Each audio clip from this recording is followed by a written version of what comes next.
बोले मैं चाहता हूं मैं जिस पर हाथ रख दूं वो भस्म हो जाए। बोले वाह, कहे तुझसे मैं बड़ा प्रसन्न हूं, तूने मेरी बड़ी सेवा की है, बड़ी तपश्चर्या तूने की है, जा तू जिस पर हाथ रखेगा भस्म हो जाएगा। बन गया काम उसका, चल दिया। अब नारद जी तो काम बनाने वाले ही हैं, बिगाड़ने वाले तो है नहीं, देवताओं का और भगवान का काम ही बनाते हैं। नारद जी मिले, नारायण नारायण, बच्चा कहाँ चले? बोले अरे आपको पता नहीं है, मैंने तपस्या की थी, भोले बाबा के पास पहुंचा, उन्होंने वरदान दिया है। बोले क्या वरदान दिया? बोले मैं जिसको छूंगा भस्म हो जाएगा। अब नारद जी सोचे कहीं ये भटक के मुझको ही छू लिया तो मेरी राधे राधे हो जाए। बोले एक काम कर बच्चा।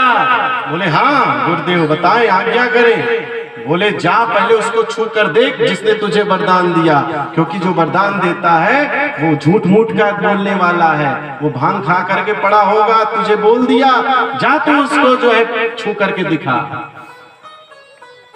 अब नारद जी किसी को ज्ञान दे और वो माने ना, ऐसा कैसे? हाँ नारद जी चल दिए ब्रह्मलोक की ओर और इधर भस्मासुर चला कैलाश की ओर पहुंचा। भगवान जय हो आपकी। हाँ बच्चा कैसे आ गए? बोले प्रभु आपने वरदान दिया। बोले हाँ दिया। बोले उसका प्रयोग तो करवाया ही नहीं। हाँ? जब कोई अध्यापक आपको कोई शिक्षा देता है, ओ माताओं बहनों शांत हो जाओ भाई, घर का काम घर में। हाँ माताएं कहते पहले के पंडित जी लोगों को माताएं बहुत डांटती थी जो पंडितानी होती थी। अब तो पंडित जी लोग अच्छे हैं, पैसा खूब आता है तो पंडितानी भी निश्चिंत रहती है। देखिए कभी भूल से आपके द्वारा किसी ब्राह्मण के धन का हरण ना हो जाए। स्वादत्ताम परदत्ताम व ब्रह्म वित्तिम हरेज्या षष्टि वर्ष सहस्राणि विष्ठायाम जायते कृमि। भागवत जी में लिखा है कि स्वयं के द्वारा दिया हुआ ब्राह्मण को दान धन या किसी के द्वारा ब्राह्मण को प्राप्त धन का जब कोई हरण कर लेता है तो षष्टि वर्ष सहस्राणि 60,000 वर्ष तक वो मल का कीड़ा बनता है। किसका कीड़ा? मल का, नाली का कीड़ा बनता है। कौन? जो ब्राह्मण का धन का हरण करता है। हम नहीं कह रहे हैं, शास्त्र कहते हैं। इसलिए कभी गलती से भी किसी ब्राह्मण का धन तुम्हारे पास ना आ जाए, और आया हो तो दे देना, नहीं तो 1-2 साल ही अगर नाली में रहना पड़े तो सोचो क्या गति होगी। और 60,000 वर्ष तक रहना पड़ जाए तो तुम सोच लो विचार करके कि वो योनि कितनी दुखद होगी। तो ब्राह्मणों का अपमान ना हो तुमसे कभी कभी ना। ब्राह्मण की अगर कोई त्रुटि हो तो भी छोड़ो, उसको देखने दो, ईश्वर बैठा है। लेकिन ब्राह्मण स्वयं भगवान के। ब्राह्मणों मुख मासी बाहुराजन्य, ब्राह्मणों को भगवान ने अपने मुख का स्थान दिया है। यज्ञ कुंड में, यज्ञशाला में आहुति जितनी डालते हो, घी जौ तिल, ये सब व्यर्थ है अगर तुमने किसी ब्राह्मण के मुख में उसको भोजन की आहुति ना दी। तुम्हारा जीवन बेकार है और भगवान उसको स्वीकार भी नहीं। ब्राह्मणों को खूब पकवान खिलाओ। देखो अच्छा ब्राह्मण 2 चीज दे दो, देखो तुम्हें खूब आशीर्वाद देंगे, करके देख लो। कोई ब्राह्मण आप जब बुलाते हो पूजा अर्चना के लिए, वंदन के लिए, आप देखो कभी उसको, आप उसको बढ़िया पूजन करें, उसके बाद बढ़िया पूरी सब्जी खीर मालपुआ खूब मिठाई खूब अच्छे से खिलाओ, और उसके बाद खूब प्रेम से दक्षिणा दो, और फिर देखो ब्राह्मण को, जजमान खुश रहो भाई, खूब तरक्की। सोचो पैसा दोगे 500 1100, इससे ज्यादा शायद नहीं दोगे, 2100 3100 5100 दे दोगे, लेकिन उसके बाद उसका आशीर्वाद देखना, वो लाखों करोड़ों का देकर जाएगा।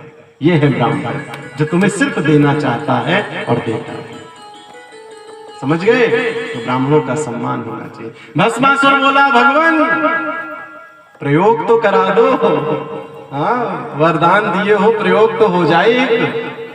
तो बोले कहाँ प्रयोग करोगे? बोले अब आपसे अच्छा कौन मिलेगा, जिसने वरदान दिया। भाई जो ज्ञान देगा प्रयोग उसी के ऊपर तो होगा। जब आप लोग शिक्षा लेते हैं, काका काका सीखते हैं, तो फिर मास्टर साहब को सुनाते हैं कि नहीं सुनाते, लिख के दिखाते हैं कि नहीं दिखाते। तो भस्मासुर बोला हमको काका काका सिखाए हो तो अब हम प्रयोग भी तो दिखाए हैं। और भस्मासुर लगा हाथ बढ़ाया और भगवान भोलेनाथ भागे। 1 लोक 2 लोक 3 लोक 4 लोक, लोकई लोक घूमते रहे।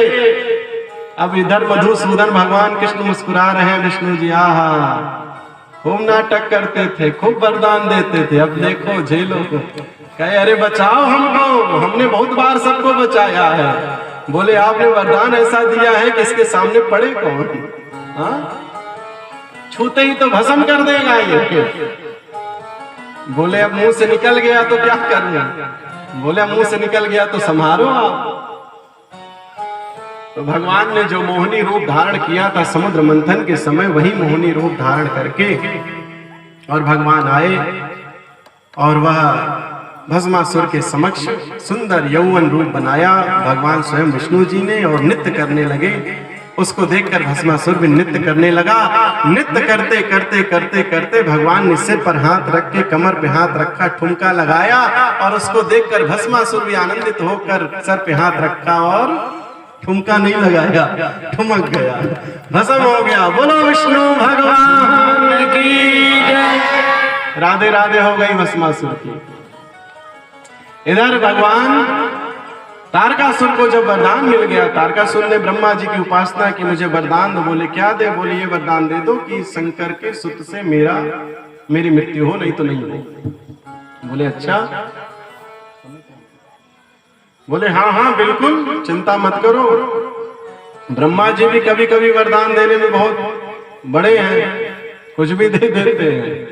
ब्रह्मा जी ने दे दिया वरदान, जाओ तुम्हारी मृत्यु शंकर सुत से ही होगी।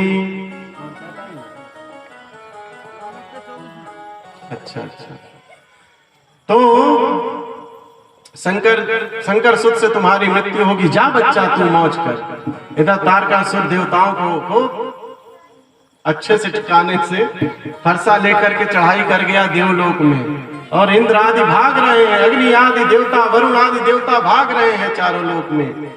सब कहे ऐसा करो, भगवान शिव ऐसे तो विवाह करने वाले नहीं है। वहां माता पार्वती, सती माता पार्वती के रूप में जन्मी और जन्म करके उधर नारद जी पहुंचते हैं और नारद जी ने कहा भाई तुम्हारी कन्या बहुत बढ़िया है। बोले और बताइए कुछ इस कन्या को देखकर, कैसा भाग्य है? बोले जोगी जटिल काम मन और नगन अमंगल वेश, और अस स्वामी का मिलई पड़ी हस्त असिरे। नारद जी ने कहा तेरी कन्या बड़ी भाग्यशाली है। बोले हाँ बताओ भगवान क्या भाग्य है? बोले इसका जो पति होगा जोगी होगा, जटिल होगा, अकामी होगा, नग्न अवस्था में रहेगा। बोले आप ये श्राप दे रहे हो कि भाग्य बता रहे हो? बोले मैं नहीं कुछ कह रहा हूं, जो इसमें लिखा है। कहे इसमें ये लिखा है?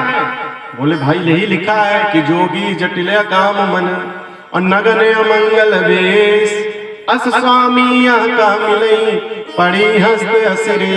इसके हाथ में ऐसी रेखा मिली है, पड़ी है, जिससे ये अवगत होता है कि इसका पति जोगी होगा, जटिल होगा, काम मन होगा, नगन अमंगल वेश धारण करके भ्रमण करेगा। अब हिमवान और उनकी पत्नी मैना कहे भगवान कुछ उपाय कर दो, इसको ठीक कर दो। आप ब्राह्मण के पास जाओ, ज्योतिषाचार्य के पास कुंडली दिखाओ या पांचांग दिखाओ, पंडित जी मेरा सब गड़बड़ हो रहा है, थोड़ा देखो। तो पंडित जी कहेंगे अच्छा देखेंगे, और जब ज्योतिष शास्त्र के अनुसार देखेंगे तो आपको उपाय बताएंगे, आपका भला कराएंगे। और वहां वही हुआ। नारद जी ने कहा एक उपाय है बस, जो व्रत करे कुमारी तुम्हारी। अगर तुम्हारी कुमारी ये पार्वती अगर व्रत कर ले तो इसको शिव जी मिल जाएंगे और शिव जी में सारे अवगुण गुण बन जाएंगे, क्योंकि शिव जी साक्षात ब्रह्म है, भगवान है। और तुम्हारी कन्या को अगर वरण कर लिए तो समझो तुम्हारी कन्या के भाग जग गए। बोलो उमापति महादेव की। यही विचार किया। एक बार जो है बड़ी बढ़िया बात याद आ गई।